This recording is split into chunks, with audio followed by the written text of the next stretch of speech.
Here today. Hello, everyone. Welcome to 2021. I don't know, for some of you, this might be your first day back officially working for the year. For some of you, you might still be on leave. And for some of you, if you're like me, you're, enjoying the whole school holiday juggle, which is what, we do as mums, isn't it? Juggling home, juggling school, school holidays, juggling business and juggling life at the same time. But I wanted to jump on today and talk to you guys about something that is really kind of a cool little topic. I did a post about it the other day and it was, I got a lot of, quite a few DMs about it, people talking about this sort of thing. And I know that the beginning of the year is when you guys are really focusing a lot on your strategy for the coming year. Particularly some of you that have been on leave and have come back now and you're like, okay, I'm ready to double down on this stuff and think about my content planning, my social media strategy for 2021 and what that will look like for you. So I think it's really important to talk about what people want to see in 2021, right? Like, what do people want to see on social media? So that is what I am here to talk to you about today. So I guess the thing that I want to kind of start with is that the way that people interact online has changed, right? So, 2020 was such a transformative year. 2020 really changed so many things for so many people. And one of the things that definitely changed in 2021 was the way that people interact online. And there was a lot of really obvious ways that happened. There was a lot of not so obvious ways that it happened as well. But I think, we can all agree that it has definitely changed the way that people interact online. So when it comes to social media, and if I'm looking down, I do have some notes. I want to make sure I cover everything off. The way that people consume content on social media has changed, and the way people engage on social media has also changed. So it's important when you're looking at building your strategy for 2021 and your content for 2021 that you're, thinking about what those things are, like what are the ways in which people have changed how they're consuming and engaging content online. I think that, if you're relying on the same stuff that you've always done, the same sort of content that you've always done, and thinking that it's going to continue to work the same way, then you're not going to get the results that you would previously have gotten before. And you probably started to see that over the last 6 to 12 months, is that things and posts and content that normally would have gotten a lot better results, whether it be engagement or generating leads or more followers or whatever it is, that you may have seen certain types of content did really well 12 months ago, 18 months ago, and not so much anymore. So if you're relying on the things that always used to work, it's probably not going to work for you anymore. The other thing as well is that the platforms have become so diverse that if you're relying on text and image posts all the time, then you're probably going to find that's not going to work as well. I mean, we've got things like stories and reels and lives and groups and ads and video and, so many things now. The platforms are so diverse. Shops, Facebook shops, Instagram shops, and shopping online as well with social media. Hey, Joe, how you going? The only thing I would love to figure out with this restream is how to add a caption to what my live is about, which I wasn't able to do, but we'll keep going anyway. So in saying that, I want to talk about some of the things that are work that we need to consider for our audience in 2021. And if you're looking just to, obviously investigate some of the things that are working right now on social media from like a more of a, like a functional content sort of thing.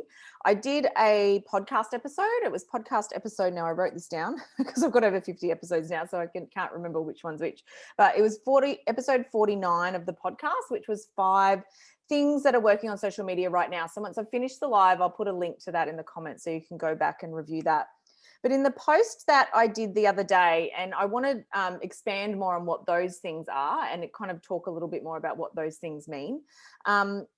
When it comes to the way your audience want to consume content, and this is really going to help you when it comes to creating your content plans. So yeah, if you're there live, definitely pop a comment in or emoji or whatever and let me know that you're here. I am switching back and forth between my page and my group's live stream so I can see the comments. So definitely let me know that you are here, and let me know if you've started working on your strategy for the year, because that's what we're talking about. So first of all, I'm going to be talking about 3 things that people want to see from you this year. And this is going to be really good fodder for you to go away and start thinking about when it comes to the strategies that you're going to use this year as well. And those 3 things are accessibility, transparency, and simplicity. Now, I spoke about those in a post I did on Facebook and Instagram the other day, and I want to expand and just go a little bit deeper with them here now, just those 3 things. And then I'll wrap it up and just talk to you a little bit about the strategy pop-up program that I'm running this month as well, which is really cool. So first of all, if we look at accessibility as a point of things that people want to see more from you at the moment, and if you look at the way that 2020 has changed things, people are way more online than they used to be. So where they may have only kind of tapped into maybe 2 or 3 or 5 online channels previously to 2020, now they're probably tapped into so many online channels. So for example, when I get up in the morning, after I've done my, had my coffee, done a bit of journaling, do what I do, I've got Facebook, I've got Instagram, I've got a calendar, I've got my email. To go to the gym, I've got to log in and book my sessions when I go to the gym. If you want to go out for dinner or go out for lunch, you've usually got a book, which means sometimes you can do that online. So people are plugging into more online platforms than ever before. So what you would have seen, kind of 12 to 18 months ago was, you would have had a lot more strategies thrown at you around your email opt-ins and, your free discovery calls and all those things. And they're still really good business strategies. They're absolutely 100% important. But what kind of became and started happening was everyone was hiding their content behind these barriers. They were hiding their content behind email opt-ins, behind Facebook groups, closed Facebook groups, behind webinars or trainings or lead magnets or free calls or DMs and all that sort of thing. And it was hiding all this content behind a barrier before people could access your really good stuff. People have kind of gotten a bit over that. Like they want the content that you've got, your good stuff, to be really accessible to them. So I'm not saying that opt-ins and lead magnets and lead generation and free calls and discovery calls and all that aren't important, or Facebook groups. I've got a Facebook group of my own and I love it. I'm not saying that those things aren't good strategy. I'm just saying that people want your content to be accessible. So if you're putting everything behind a barrier or everything behind a kind of a firewall as such, then it's going to make it harder for people to determine if they want to work with you. So more content out there on the front line is going to be really important this year. And I think like this live stream is a perfect example of that, because who's in the group here? Marissa and Lizzie. Hey. This live stream is a perfect example of that, because I'm streaming live to my page and my group at the moment, because normally I would do this sort of live stream inside of my group and then I'd go and talk about it on my social media and I'd say, join the group to watch the video. Well, I don't want to put everything and all my good stuff behind a barrier anymore. So I'm putting it in the group because that's really valuable and I love my Facebook group, but I'm putting it out on my front line on my page as well. So people can see it in both places depending on how they like to consume it. So what it means then is that you need to be using your opt-ins and your lead magnets and your, free calls that you offer and all those things that are still really important. It means that you need to use them strategically and creatively and be putting more of your really good stuff out there for people to see so that they can make that decision easier. People are on Facebook, they're on Instagram every day. Put your stuff out there so they can see it there. So things like infographics are really good here because it puts that, that really quick, here's what this post is about. Here's an infographic. It's savable and shareable content, which is also really important coming into this year in terms of engagement and analytics and the algorithm and all that sort of thing. So infographics are great. It puts your really good stuff out there, really easy to consume. They can save it and come back to it later. So something like, if you were in the health industry and had a recipe, an infographic as a recipe is really cool. They can save it and come back to it later. Because think about where people are consuming content. Sometimes it's in the grocery line or they're waiting for their kids to, get in the car from school pickup, or, you know, all those sort of things. So, you know, savable and shareable content, making stuff really accessible. The other thing as well is audio and video. So people want to consume content more on the run than before, which is why image and text posts are great and they still perform, but, you know, really balancing it up with other content that's going to make what your message and what you've got to share really accessible to people. So audio and video is really cool. You know, that's exactly why I've got a podcast, because, you know, for me, a lot of my audience use their car as their university in a way, or they're tuning in from the gym, or when they're on their morning walk. So if all of your content is image and text, or blogs, or things that they have to sit down and read, you're missing out on a huge market that want to consume content on the run. Lizzie, yep, I'm doing more lives in 2021. Awesome. Yeah, me too. A lot more live streaming, and a lot more live streaming to multiple channels rather than hiding it all is one thing that I'm definitely going to be doing more of, and you'll see me do more of it as well. So again, you know, you don't have to have a podcast to enjoy the benefit of audio. Live streaming is great for that, because again, if it's you just talking and sharing your message with your audience, they can put that on. Most people have got Bluetooth in their cars. They can listen to it in the car. They can listen to it on the run, anywhere really. So you don't have to have a podcast or be over fancy. You know, using the benefits of live streaming like this is a great one. You know, if you've got really cool audio content, put it into a video that people can consume. So that's, you know, that's kind of, you know, a few tips around accessibility. The next point I made in that post was transparency. So again, the average user has become extremely savvy, right? Where people are a lot more savvy online than they used to be. So if you think about 12 to 18 months ago, a couple of years ago, Amanda says she's going to do more lives too. Awesome. That's really cool. I love that. I love live streams. You know, 12 to 18 months ago, you know, it was the webinar was the thing, right? Everyone did the webinar, right? And they work, and they still do work. I'm not saying that they don't, because they absolutely still do. But people are wise to the fact that when you're selling a webinar or a free video training or a challenge or a free opt-in, that they're probably going to get sold something, right? So whether it be that they opt in with their email and then they know that that thing that they want that's for free, they're probably going to get some emails about something to pay for. If it's a free video, I hate the word webinar, I use video trainings or a challenge or something like that, that they know that they're going to get sold something at the end. So when it's when everyone's kind of ramping that up all the time, and then there is definitely a lot of people out there, you jump on a free training, right, and it's all people talking about themselves and not really giving away any value. There's a lot of hesitancy from people to give away their email address and to spend that hour or so listening to that video, because they have this, you know, this thing that, oh, am I just going to get sold to for half an hour? Like, is it really worth handing over my email address and spending my time to do that? Now, in saying that, I'm not saying that those things don't work, because they 100% do. And they're still good strategies, right? For lead generation, particularly for, you know, someone that sells courses or, you know, coaching and those sort of things, they absolutely still work.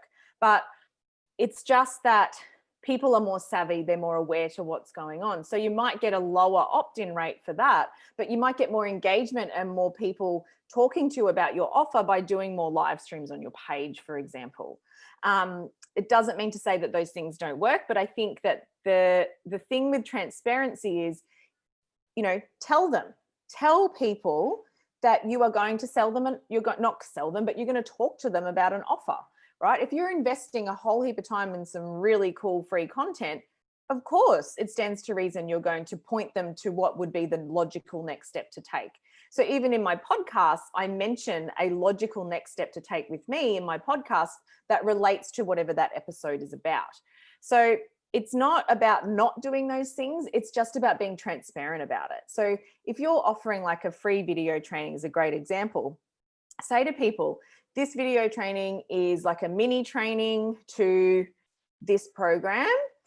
I'm going to share with you XYZ, and at the end I'm going to talk to you about that program. And if it's for you, awesome. If it's not, it's not. Right? You kind of you're putting that objection out there before they even say it. So then they're more apt to trust you, they're more apt to listen, and they're more apt to probably actually listen to your upsell at the end too. So because people don't want to be falsely led to opt into something without knowing what the sell is at the end of it, because a lot of people selling things badly out there. So I can totally understand why people feel that way. Even if it's something like if it's to join your Facebook group, tell them what they can expect in there. If it's to join your mailing list, tell them what they can expect in there. Here, come and download my free checklist for how to, journal every day. I'm only saying that because you're on live, Amanda, but, come and download that.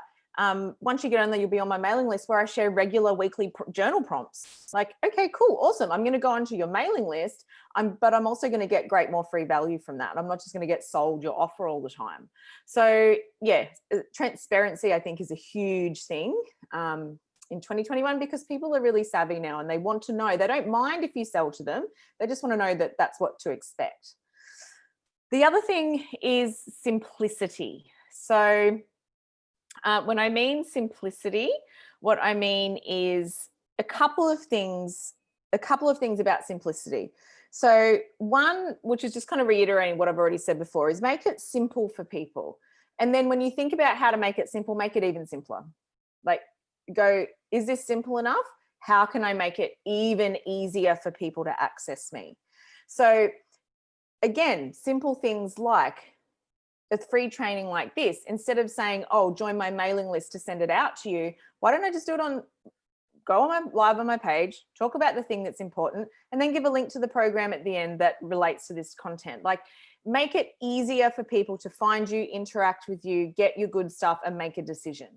I'm not saying don't send it out, don't have an opt-in. I'm not saying those things. I'm just saying make it easier for people to find you, get to know you, and make that decision. So that's one thing about simplicity. The other, so that's more around the barriers for how people can work with you. Don't take down some of those barriers, right? Make it easy for them. The next thing is, if you want people to go on your journey, don't make your journey look difficult, because if it looks hard, they're probably not going to want to do it. 2020 has been such a challenging year for so many people. People don't want hard.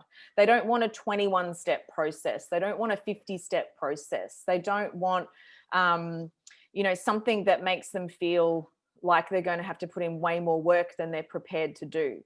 So if you want someone to go on your journey, make your journey really easy. So if you're a coach and you're teaching people, like a business coach, for example, make what you do seem easy. If you make it look hard, they'll think that they have to do what you do to be successful, and people won't want to do the hard thing. They want to do the easy thing. It's kind of a human inclination thing. Like, we're kind of wired to want to do things easily, right?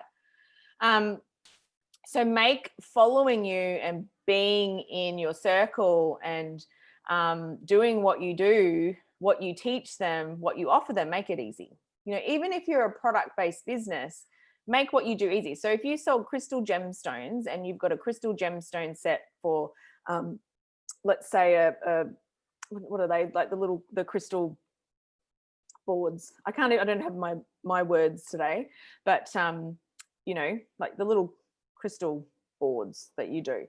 Like, if you're someone who sells crystal gemstones and you've got those little crystal boards and they can put all their crystals out and put their intentions out there and whatever, don't then sell them this long freaking 100-point way to set up their little crystal board, right?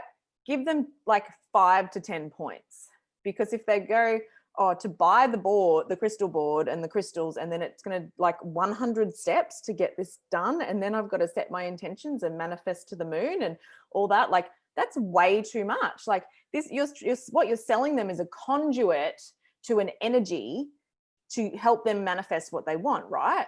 If you're going to make that difficult, then they're not going to want to go on that journey. So yeah, so simplicity is simplicity of access to you. and simplicity of being able to go on the journey with you and get on the bus with you. Make that easy as well. You know, and this comes down to like your offers, your contact, your opt-ins, your launching. You know, a really simple way to think about simplicity is things like, you know, using the DM. You know, why does everyone have to email you all the time, or, you know, book a free call to speak to you, drive DMs? They're really simple. Like that's a good way to look at simplicity, I guess, as well. Crystal grids. That's what I was trying to say, Lizzie. You know what I mean? A crystal grid. That's exactly what I was trying to say. I think everyone kind of understood it anyway. All right, so that's my 3 things. So the things that people are looking for from you in 2021 is accessibility, transparency, and simplicity. So, you know, what does that mean? What does that mean? And then I guess, what does that mean for you, for your strategy, for your content for the year? You know, it does mean that we have to adapt now. We all do. Like even I'm doing it right now. Like I said, I normally would do this live in my group, but I'm doing it on my page and my group at the same time, because I want to put more of my good stuff out there for everyone to see and stop hiding it behind things. All right, so how do you do all this, right? So you might be sitting there going, yep, I get what you're saying. I can feel these vibes. I feel like I need to do more of this myself. So how do you do that? So the program that I'm running this month is called Strategy. It's a pop-up program. So this year in 2021, I'm going to be doing what I call pop-up programs. So I've got 3 main programs. That's my membership, the Social Collective, the Social Formula, which is my social media manager training, and the Course Creation Project, which is to teach people to create online courses. Now, obviously, I love to do other sorts of training during the year, so I will be doing little pop-up trainings. And this month's is Strategy. It won't be every month. It'll be like every few months or every couple of months. In March, I think I've booked one in for how to create, launch, and promote your podcast for people that want to do podcasts as well. But what Strategy is perfect timing, because everyone's looking at strategy. They're looking at what their strategy is for this year and their content. So it's a pop-up program just on that. Now, it is free to members of my membership. So if you're in the membership already, you get it for free. Yay, membership vibes are awesome. If you're not in the membership, you can access it as a standalone offer, or obviously you can join the membership and then you get it for free anyway. But what it is it's a 4-part video training series that will help you identify and create your unique social media strategy. So it's not a cookie cutter strategy that's like, here's a strategy, you need to go and do the one strategy. It's like, here's the elements of a good social media strategy. You pick the one that's right for you. You know your business better than anyone else. You're a smart businesswoman. I'm not going to give everyone the same strategy. I'm going to give you the tools to create the best one for you. It's going to teach you how to create a simple content plan and also a simple content planning process that drives that strategy, because you can't create content without knowing what your strategy is. And if you do that, then you'll find that you're not getting the results that you want. So we do the strategy first, then we look at the content and how you create that. And obviously I've got some simple processes to help you. Then we look at using current tools, current features of both platforms, processes that work, things like the things we just spoke about today. How can you make it more accessible, more simpler, and more transparent for people? Because ultimately that's just going to save you time, money, hassle, stress, you know, all those things. Because if you're getting the results you want from the efforts you're making online, you're going to keep doing it. If you're not getting the results, you'll start to think it doesn't work. And it's not that it doesn't work, it's just that you haven't found the way that it works for you. Cool. So that kicks off next week. So there's 4 trainings, 2 next week, 2 the week after. And I'll put the link for that program above when I'm jumped off the live. So anyone who wants to have a look at that can, and feel free to shoot me a DM if you've got any questions. It's a really simple run program. It's just in a Facebook group. The videos will all be there to replay. It's not put behind any course portal firewalls or anything like that. It's just trainings in the group. You get the full support and you get to keep the content. So really, really simple. And there's a few extra tools in there as well. So you get the Reel Stories and Reels Vault for those people that want to up level stories and reels, because they're huge coming into this year. So you get that for free. You get my Trello planning and repurposing system and editable social media templates as well. So the full total value is around $600. It's only $122 for the program. So I'll put all the details for that above. And if you've got any questions, let me know. But yeah, 2021, let's do this, people. It's going to be an awesome year. I'm really looking forward to delving into all the new nuances that are working really well online these days, and spent a lot of time trying and testing things at the end of last year, and a lot of soul searching over, you know, kind of November, December and over the Christmas period about, what's going to be the things that I'm going to teach, and they're the things that I'm going to teach because I know that they work. So cool. All right, guys, have an amazing day. And I'll pop all those links in above when I jump off. All right, bye for now.